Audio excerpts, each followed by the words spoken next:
नए साल में रिजोल्यूशन बहुत होते हैं, वैसे ही उनमें इन्वेस्टमेंट का भी रिजोल्यूशन होता है और इसीलिए मुझे भी बहुत सारे क्वेरीज आते हैं कि कोई ऐसा म्यूचुअल फंड बताइए जिसमें नए साल के साथ हम निवेश शुरू कर सके। म्यूचुअल फंड्स के टाइप तो इतने हैं, उनमें कोई एक म्यूचुअल फंड ढूंढना काफ़ी मुश्किल है, लेकिन सभी इंपॉर्टेंट पैरामीटर्स देखें तो एक फंड निकल के आता है जिसमें हम कॉन्फिडेंटली इन्वेस्ट कर सकते हैं। तो चलो आज 2024 के लिए बेस्ट फंड कौन सा है वो देखते हैं, साथ ही में क्यों यहाँ पे निवेश करना है वो समझते हैं और कैसे वो भी जानते हैं। वीडियो को पूरा देख के यूजफुल लगे तो इसे लाइक भी ज़रूर करें।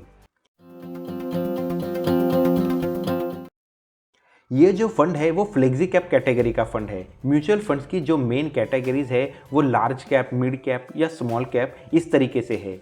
इन सभी में रिस्क भी लार्ज कैप में कम तो स्मॉल कैप में ज़्यादा है। सेबी के गाइडलाइन के अनुसार जो जिस कैटेगरी का म्यूचुअल फंड है उसे उसी कैटेगरी के कंपनी में मेजर इन्वेस्टमेंट करनी होती है और इन्हीं टाइप्स में एक कैटेगरी है फ्लेक्सी कैप फंड की, जिसमें तीनों कैटेगरी यानी लार्ज, मिड और स्मॉल कैप कंपनियों में इन्वेस्टमेंट की सेबी ने परमिशन दी है। और इतना ही नहीं, तो जैसे नाम में फ्लेक्सी है उसी तरीके से ये फंड के फंड मैनेजर को फ्लेक्सिबिलिटी है कि वो अपने रिसर्च के अनुसार स्मॉल, मिड या लार्ज कैटेगरी की कंपनियों में कितना % निवेश रखना है वो डिसाइड भी कर सकता है। इसमें एक इम्पॉर्टेंट फायदा इन्वेस्टर का ये होता है कि उनका इन्वेस्टमेंट डाइवर्सिफाइड रहता है। दोस्तों, mutual funds, fund manager, diversification, इनके अधिक जानकारी के लिए ऊपर आई बटन में दिया हुआ वीडियो जरूर देखें। अभी आपके लिए जो 2024 का बेस्ट फंड है उसे हमने क्यों चुना है वो समझते हैं, उसके इंपॉर्टेंट पैरामीटर्स को चेक करके एनालाइज करते हुए। दोस्तों, ये फंड के एसेट देखें तो टोटल 48,200 करोड़ के आसपास इसके एसेट्स है। एसेट्स मतलब ये है एसेट्स अंडर मैनेजमेंट, मतलब लोगों का कितना पैसा ये फंड मैनेज कर रहा है ये हमें दिखाता है। मतलब जितने भी इन्वेस्टर्स है उनका टोटल 48,000 करोड़ के आसपास इन्वेस्टमेंट है जो ये फंड मैनेज कर रहा है। दोस्तों, AUM से दो चीज़ें समझ में आती है। एक तो जितना ज़्यादा AUM है मतलब ज़्यादा इन्वेस्टर्स ये फंड पे भरोसा करते हैं, और दूसरी चीज़ ज़्यादा AUM यानी फंड में लिक्विडिटी है, मतलब कभी भी अगर हमें हमारी इन्वेस्टमेंट रिडीम करना है तो उसे कुछ चैलेंज नहीं आएगा। दोस्तों, ये एक्सपेंस रेशो है, मतलब फंड मैनेज करने के लिए फंड इन्वेस्टर से कितना चार्ज करता है वो है। अगर ये फंड के लिए देखें तो 0.62 का एक्सपेंस रेशो है जो काफ़ी कम है। ये टर्नओवर से ये पता चलता है फंड कितना स्टेबल है, फंड में कितनी बार अपने जो भी इन्वेस्टमेंट्स है, जो भी कंपनीज में इन्वेस्टमेंट है उसको निकालना पड़ा या उसको चेंज करना पड़ा। तो यहाँ पे हमें टर्नओवर जो है वो 4.64 जो काफ़ी अच्छा नज़र आता है। अभी इसी फंड के कुछ और इम्पोर्टेंट पैरामीटर्स देखते हैं। यहाँ एक इम्पोर्टेंट पैरामीटर है अल्फ़ा। अल्फ़ा ये बताता है कि हमारे फंड के लिए जो भी बेंचमार्क है, यानी यहाँ पे जो S&P BSE 500 TRI ये जो बेंचमार्क है उससे कंपेयर करें तो फंड कितना ज़्यादा % रिटर्न जनरेट कर रहा है। तो हमारा फंड हमारे लिए बेंचमार्क से 7% से भी ज़्यादा रिटर्न जनरेट कर रहा है। ये एक सच में अच्छी बात है।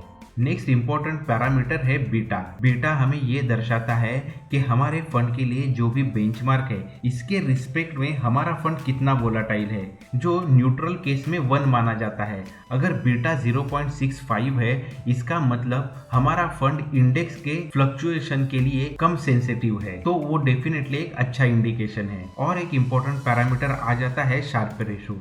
ये बताता है कि हमारे फंड में हम कितनी रिस्क ले रहे हैं। यहाँ पे अगर बेंचमार्क का ही शार्प रेशो देखें तो वो 1.08 है, जबकि हमारे सिलेक्टेड फंड का 1.54 है। शार्प रेशो जितना ज्यादा हो उतना हमारे फंड के लिए अच्छा है, तो ये हमारे फंड के लिए एक पॉजिटिव इंडिकेशन है। ये इंपॉर्टेंट पैरामीटर्स हो जाने के बाद अगर फंड के रिटर्न की हम बात करते हैं तो एक साल के लिए 34% का रिटर्न हमें ऑब्जर्व होता है। 3 साल के लिए देखें तो वो 24% का है। 5 इयर्स के लिए देखें तो भी 23% का है, और लंबे समय के लिए यानी 10 साल के लिए देखें तो वो 20% का है।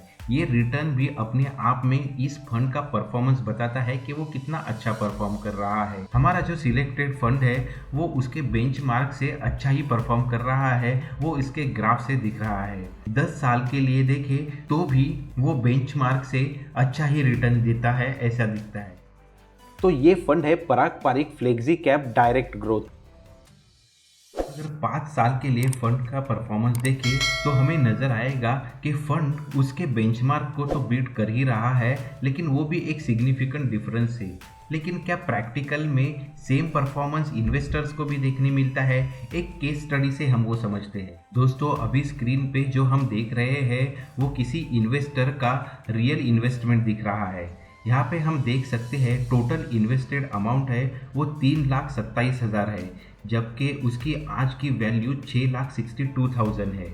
और हमें रिटर्न कितने जनरेट हुए दिख रहे हैं तो वो 24% दिख रहे हैं। तो क्या ये इन्वेस्टर ने 5 साल या उससे ज़्यादा समय के लिए इन्वेस्टमेंट की है? देख लेते हैं इसके ट्रांजैक्शन से। जो इनका लास्ट SIP अमाउंट है वो 28 दिसंबर 2023 का है, जो NAV 69.61 पे इम्प्लीमेंट हुआ है। अभी इनके फर्स्ट ट्रांजैक्शन कब हुए थे वो हम देखते हैं। हम देख सकते हैं ये इन्वेस्टर का SIP रेगुलरली चल रहा था। ये इन्वेस्टर का फर्स्ट SIP था 19 अक्टूबर 2018 को, और वो था 23.83 रुपीज से। यानी अक्टूबर 2018 से 18 दिसंबर 2023 तक कंटिन्यूस SIP चल रहा है, और जिसने रिटर्न भी दिए हैं 24% के। और अगर हम एब्सोल्यूट रिटर्न की बात करें तो हम देख सकते हैं जो भी इन्वेस्टेड अमाउंट है वो 5 साल में डबल हो चुकी है।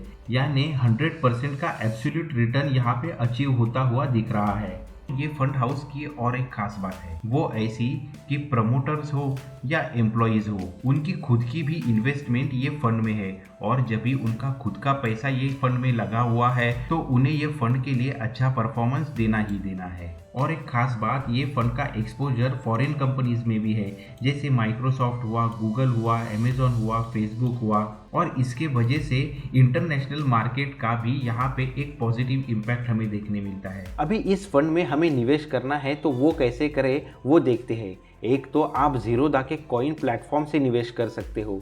और हाँ दोस्तों, ये कोई ज़ीरोधा का पेड प्रमोशन नहीं है, मैं अपने एक्सपीरियंस से ये प्लेटफॉर्म को आपके लिए रिकमेंड कर रहा हूँ। अगर आप किसी और प्लेटफॉर्म को इससे बेहतर समझते हैं तो उसे भी यूज़ कर सकते हैं, लेकिन याद रखें इन्वेस्ट करें तो हमेशा डायरेक्ट फंड में ही करें। अधिक जानकारी के लिए ऊपर आई बटन में दिया हुआ वीडियो आप ज़रूर देखें। और कुछ भी नहीं तो आप ये फंड में वेबसाइट पे रजिस्टर करके भी ज़रूर इन्वेस्ट कर सकते हो। अभी आपके मन में एक और सवाल होगा कि यहाँ निवेश करते समय क्या हम SIP चुनें या लमसम में निवेश करें? दोस्तों, रिकमेंडेड तो ये है कि आप SIP यानी सिस्टमेटिक इन्वेस्टमेंट प्लान के साथ जाएं, लेकिन हाँ ये बात भी याद रखें, जब भी आपको मार्केट में डिप देखने मिले, मार्केट डाउन दिखे, तभी मुमकिन है उतना लमसम भी निवेश करें। तो इस तरीके से SIP और लमसम का कॉम्बिनेशन रख के आप डेफिनेटली लंबे समय में अच्छा रिटर्न पा सकते हो। दोस्तों, पराग पारिक फ्लेक्सी कैप फंड के बारे में आज जो भी इंफॉर्मेशन मैंने शेयर की है वो कम्प्लीटली एजुकेशन पर्पज़ के लिए है। अगर आप ये फंड में अपना खुद का रिसर्च करके निवेश करना चाहे तो ज़रूर कर सकते हो, या आप इस फंड में पहले से इन्वेस्टेड हो तो यहाँ बने भी रह सकते हो। तो आपके लिए ये वीडियो से थोड़ी भी मदद हुई है, नॉलेज मिला है, तो इसे ज़रूर लाइक करें, अपने प्रियजनों के साथ इसे शेयर करके उनकी भी मदद करें। Thanks for watching. Happy new year and happy investing.